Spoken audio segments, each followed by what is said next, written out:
Aujourd'hui, je vais te lire le mythe de la fondation de Marseille d'après Justin dans les œuvres complètes de Cornelius Nepos, Quinte Curse, Justin et Alii, direction M. Nisard, édition Firmin Didot, 1871.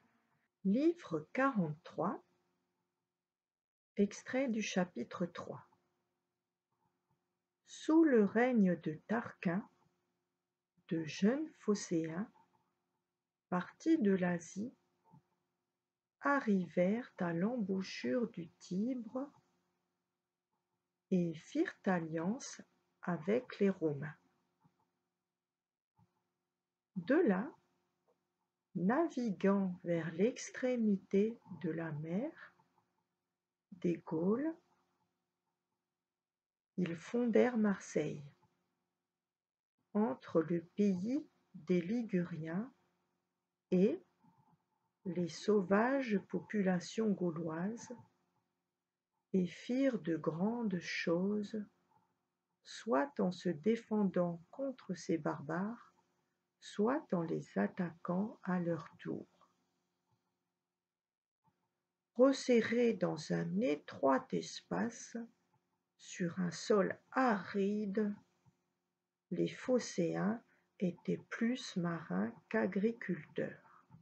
Ils vivaient de la pêche, du commerce, souvent même de la piraterie, qui alors était en honneur. Aussi, n'ayant pas craint de pénétrer jusqu'au dernier rivage de cette mer, ils arrivèrent à ce golfe de la Gaule où se jette le Rhône. Séduits par la beauté des lieux, ils en firent à leur retour un si brillant tableau qu'une grande partie de leurs concitoyens voulut se joindre à eux. Les chefs de l'expédition furent Simos et Protis. Ils se dirigèrent d'abord vers le roi des Ségobrigiens, nommé Nanus, sur les frontières duquel ils voulaient bâtir une ville, et lui demandèrent son amitié.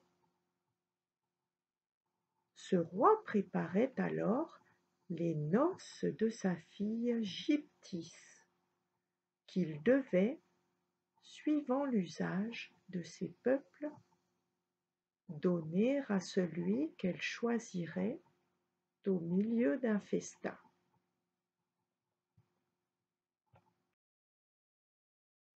Tous les prétendants invités étaient présents. Les hôtes grecs furent aussi conviés.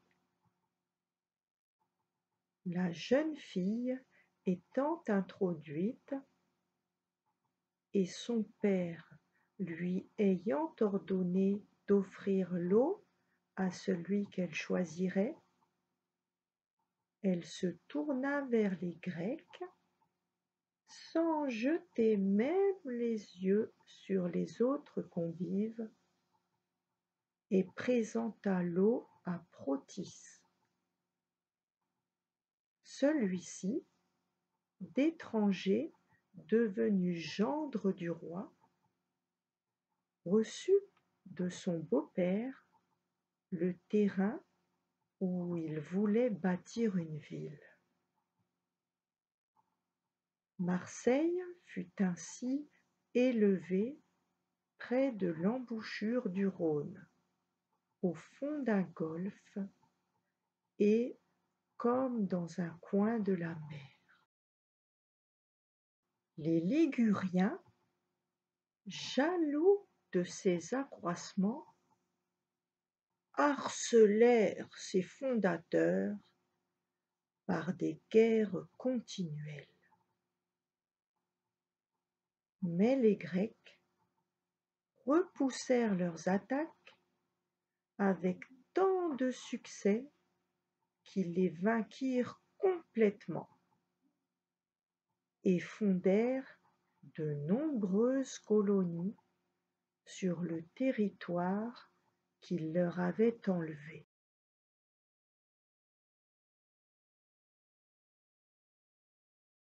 Chapitre 4. Les mœurs barbares des Gaulois s'adoucirent dans leur commerce. Ils les amenèrent peu à peu à quitter leurs usages pour prendre ceux des nations civilisées et leur apprirent à cultiver la terre, à fortifier les villes, à recourir aux lois et non à la violence, à tailler la vigne et à planter l'olivier.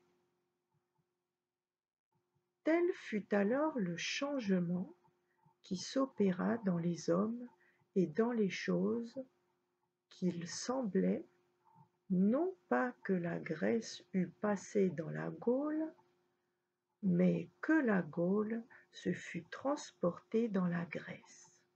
Après la mort de ce Nannus, qui avait donné aux Phocéens le sol de leur ville, son fils Commanus monta sur le trône. Un Ligurien lui dit que Marseille ruinerait un jour ses voisins, qu'il devait la détruire dès sa naissance, de peur qu'elle ne devînt trop forte et ne l'écrasât lui-même. Et, pour mieux le convaincre, il lui citait cette fable qu'une chienne pleine, ayant demandé à un berger une place pour mettre bas, en obtint ce qu'elle désirait. Elle pria ensuite cet homme de lui permettre d'élever ses petits dans cet endroit. Puis, quand ceux-ci eurent pris des forces, comptant sur leur secours, elle réclama hardiment la propriété du lieu.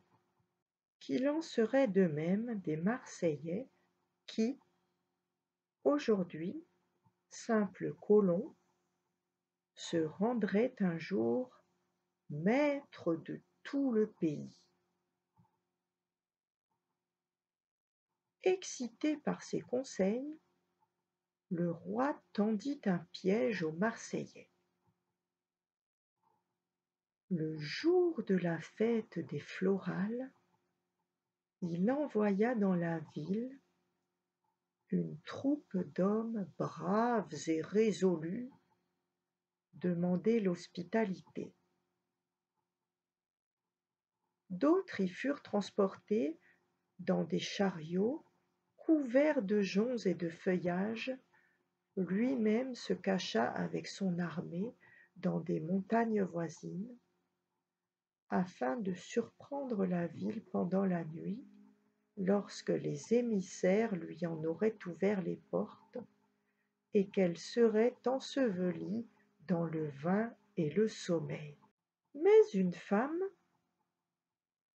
parente du roi et maîtresse d'un jeune grec dont la beauté l'émut de compassion, lui révéla le complot et, au milieu de leurs embrassements, le conjura de se soustraire au danger.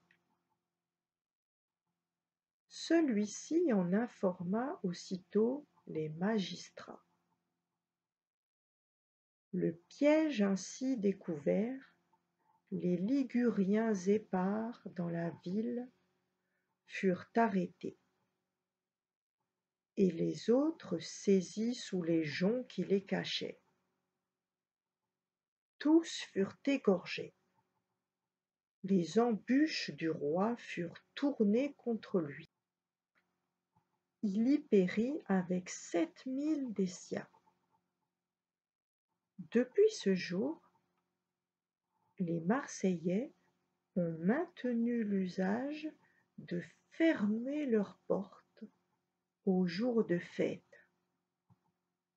de veiller, de poster des sentinelles sur leurs remparts, de reconnaître les étrangers et de garder leur ville en temps de paix avec autant de soin qu'en temps de guerre, tant les bonnes institutions se perpétuent chez eux, moins par la nécessité que par l'habitude de bien faire. Chapitre 5. Ils eurent ensuite, avec les Liguriens et les Gaulois, de grandes guerres qui, suivies de nombreux succès, rehaussèrent la gloire de leur cité et rendirent le nom des Grecs fameux parmi leurs voisins. Des barques de pêcheurs enlevés furent une cause de discorde entre eux et les Carthaginois. Ils les battirent souvent et ne leur accordèrent la paix qu'après les avoir vaincus. Ils firent alliance avec les Espagnols, observèrent fidèlement le traité conclu par eux avec Rome naissante, et fournirent scrupuleusement des secours à leurs alliés dans toutes leurs guerres. Ces succès augmentant leur confiance, ils s'assurèrent la paix avec leurs ennemis.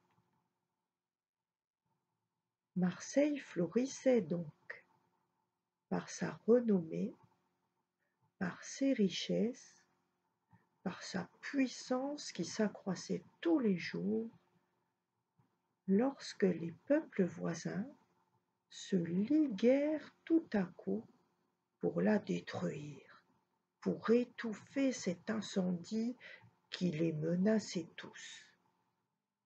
D'un accord unanime, ils prirent pour chef Catumandus, un des petits rois de ce pays. Il assiégeait la ville avec une nombreuse armée de troupes d'élite lorsqu'il fut épouvanté dans son sommeil par l'aspect d'une femme irritée qui se disait déesse et qui lui fit faire la paix avec les Marseillais. Il demanda donc à entrer dans leurs murs pour y adorer leur Dieu.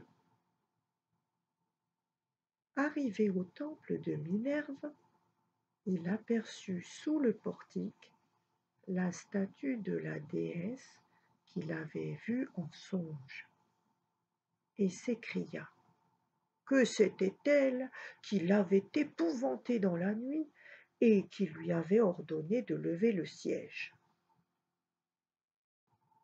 Il félicita les Marseillais de l'éclatante protection que les dieux leur accordaient, offrit un collier d'or à Minerve et jura aux habitants une éternelle amitié.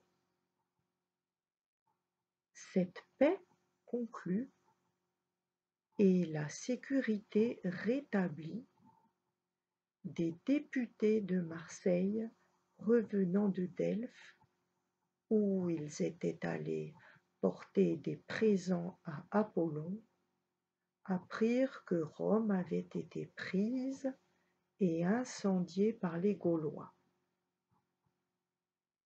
Ayant annoncé chez eux cette nouvelle, tout Marseille prit le deuil, et on rassembla l'or et l'argent, tant du trésor que des particuliers, pour compléter la somme à laquelle les Gaulois avaient taxé les Romains. En reconnaissance de ce service, Rome exempta les Marseillais de tout tribut, leur assigna dans les spectacles une place parmi les sénateurs et fit alliance avec eux en les traitant comme des égaux. Trogue-Pompée, à la fin de ce livre, raconte que ses ancêtres sont issus des Voconces, que son aïeul Trogue-Pompée, dans la guerre contre Sertorius, reçut de Pompée le droit de bourgeoisie, que, dans la guerre de Mithridate, son oncle paternel commanda sous Pompée la cavalerie, que son père avait aussi servi sous César, qu'il en avait été le secrétaire, l'interprète pour les ambassadeurs et le garde du sceau. Lexique. Protis, nom du chef légendaire des colons phocéens grecs venus fonder Marseille. Gyptis, nom de la fille du roi local gaulois qui épousa Protis. Tarquin l'Ancien, roi de Rome de 616 à 579 avant Jésus-Christ. Phocéen, habitant de la ville grecque Phocée, Phocaia en grec ancien, souligné sur la carte. C'est l'actuelle Fossa en Turquie. Tibre, fleuve qui traverse Rome et se jette dans la mer Tyrrhénienne. Ligurien, ancien peuple établi entre les villes actuelles de Marseille et de La Spezia en Italie, en passant par Gênes en Italie. Ségobrigien, peuple celtique issu de l'actuelle Valence en France. Carthaginois, habitant de Carthage, près de l'actuelle Tunis. Minerve, nom romain d'Athéna, déesse grecque des artisans, du travail, de la connaissance et de la sagesse, protectrice de Rome. Delphes, ville grecque célèbre pour son oracle, près de Phocée. Apollon, dieu grec de la clarté solaire, de la raison, des arts, musique, poésie. Un tribut, impôt dû par les citoyens et les provinces romaines. Trogue-Pompée, historien gaulois du 1er siècle avant Jésus-Christ. Un aïeul, un ancêtre, comme celui dont Trogue-Pompée porte le nom. Pompée, général et homme politique romain, né en 106 avant Jésus-Christ et mort assassiné en Égypte en 48 avant Jésus-Christ, ennemi de César. Mithridate VI, roi du Pont, royaume au sud de la mer Noire. César, Jules César, général, homme politique et écrivain romain, né et mort assassiné à Rome, 100 avant Jésus-Christ, 44 avant Jésus-Christ. Le garde du sceau, il garde et appose le cachet du souverain.